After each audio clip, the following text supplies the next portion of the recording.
I'd like to address that close to what you were talking about, and that is the fact that, yes, we've got to have some way of communicating and bringing people's competency level and understanding as high as we can. We may have to do more research on that, but I think that's essential. But I had a company in Washington here for about 20 years, consulting company, and we learned very quickly that we'd interview and hire maybe 5 to 8 college graduates every year. And it took about 3 years for us to realize that GPA was interesting and possibly worthwhile, but questionable. And the single factor that we found most important to us was, were they willing and able to learn? Because they could stay with the company 6 months and we could teach them what they needed to know at the beginning. But if they weren't able to learn, if they'd gotten a degree no matter what it was, and they were not interested in or wanted to learn, it was not going to work out. So we've got to also realize this problem and challenge by all of us on people in knowledge management. How do they learn how to learn, and do they want to continue learning? Because we know the world is changing far rapidly, more rapidly than we can keep up with now, and it's going to get worse. So learning has got to be built into the KM and knowledge capability in some manner so that people can at least catch up. Well, and I agree with you, but there's another intangible out there, and this is real world, is that in a marketplace, it's not in my best interest to fail a bunch of people, because then they're going to quit coming to me because it's too hard. When I can go to Joe's KM factory and get a credential that I can put on the wall that says I passed. So there has to be some kind of discipline applied that says these are the standards, and if they don't meet those standards, even if you're a private contractor or vendor, you have to flunk them, or you can recycle them or do whatever you want, but that's at your cost, but they must meet these minimum standards. And a program that doesn't meet the minimum standards cannot be credentialed or cannot be certified. Well, and that's what I think we need to go for. I think we should have a, work through NIST or whoever we need to work through and get a nationally approved credentialing body, and then all these places say, here are my materials, and we go out and accredit them to issue the certifications. But right now we have the American Library Association certification for information professionals. We have AACSB and ACSBP for business schools. We have different engineering bodies that certify. None of them have addressed KM. Going into the marketplace with something brand new could take us a decade. Unless you can integrate this with the other bodies, they have to buy into that. Well, I don't know how the rest of you feel about that. I mean, are we not a discipline? Are we not a profession on our own? No. I mean, okay, all right, this is maybe a fundamental question. There you go. Because I frankly think that we are. And I think we're equivalent to the MBA. And I think this is the way of the future. I frankly think that the library profession is going to take a back seat to this. Already has for a decade. Exactly, but credentialing without some continuous review and updating isn't valuable. And I would submit on the tail end of that, if people think we're not a discipline, then we've done a lousy job of marketing ourselves. I'd just like to jump in. That's what I did my dissertation on in 2002, is knowledge management and discipline. And what I found out in looking, well, first of all, you have to say, well, what's a discipline? Identify yourself. I'm Michael Cull. Used to pick up my PhD here. Excuse me, but if I just take a second, we've got some technical difficulties. I want to dial. You might make some noise if you don't mind. Okay. Thank you. Thank you, Michael. Okay, so that's, I think the underlying question is, what is a discipline? And there really hadn't been much work done on that question that I could find for 35 years since Thomas Kuhn wrote The Structure of Scientific Revolutions and tried to outline a disciplinary matrix. So I tried to build on that, and did a fair enough job to get a PhD, but it's really the deeper question, and the one conclusion that I came up with was that it's more akin to, a management discipline is more akin to a literary genre, much like in academia we talk about literature streams. So if you're writing in that in that literature.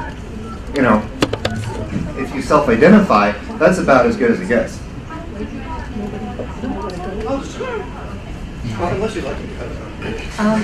Well, Michael, would you be willing to share your dissertation?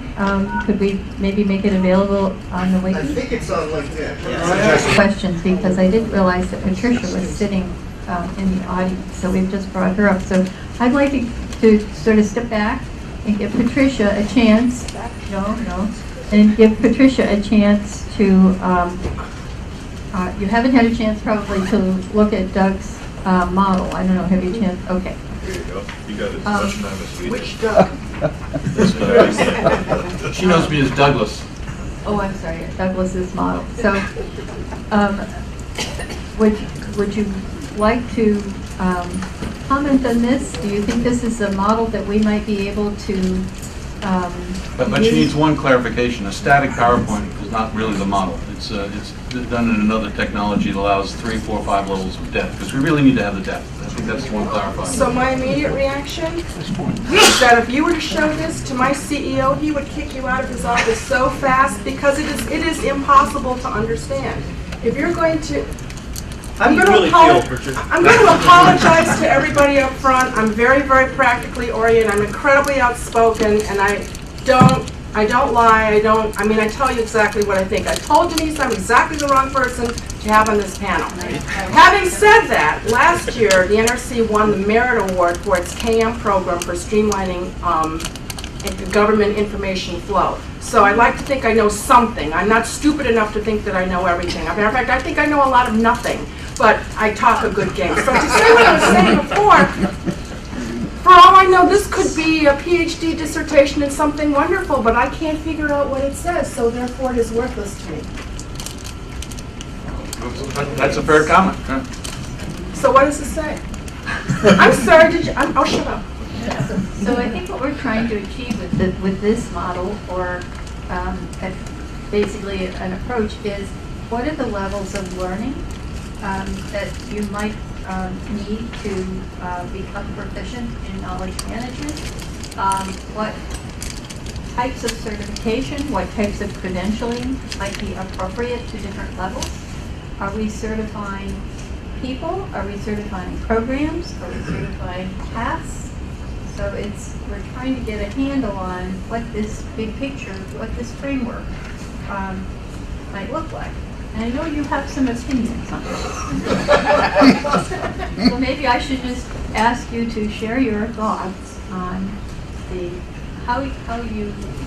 what a good approach for learning KM is. A good approach for learning KM? Can I tell you my story? I'm the Stephen Denning person. I like stories. I am a degreed nuclear engineer, have my degree in nuclear engineering and theoretical physics from the wonderful University of Illinois in Champaign-Urbana. I didn't know squat about knowledge management. Here's how I got into it. I'm sorry, Champaign-Urbana. No, it's Champaign-Urbana. Or Champaign. Yeah, or Champaign. I also went to University of Illinois. It's a great school. And me too. Woohoo, go Illini. When I went, we couldn't win anything. We couldn't even win chess games. The basketball team sucked. The football team was terrible. It was awful. But it was a good school for physics education because John Bardeen was still there. Nice guy. So how did I get into knowledge management? I went to NASA, and I don't know if anybody at NASA will tell you this, but when they decided they were going to retire the shuttle and build their new manned space program, it looks suspiciously like what was Apollo. Well, it's like, why don't you use what works? I guess it is rocket science. Anyway, they went to look for the heat shield recipe for the thing that's going to come back with the people in it, because if you don't shield the people, they die. It's really bad. And they couldn't find the recipe. Why could they not find the recipe? Because everybody in the Apollo program either died, put it in the garage, it had been caught in a forest fire or something like that. So what they had to do, and nobody will tell you this, and I'll probably get sued for it, is they had to go to the Smithsonian and take one of the capsules that came back, cut a piece, and try to reverse engineer it. Millions of dollars! Okay, so then I went back to NRC, and I noticed that almost half the people that I'd come in with were retiring. And all of a sudden, we're starting to build new nuclear reactors. And how many people do we have on staff that still know how to inspect a reactor under construction? Like 10. And where are they? So, as you can see, I'm not opinionated, and I'm a very big shrinking violet. So I went straight to, I mean, these people, I've known them for years. And what are they going to do, take away my birthday? So I walked up to one of the head guys and said, "What are you doing about this? This is nuts." I told him the NASA story. And to make a long story short, about 4 months later, he caught me in the cafeteria and he said, "I want you to have a thing called the Knowledge Management Program, and will you do it?"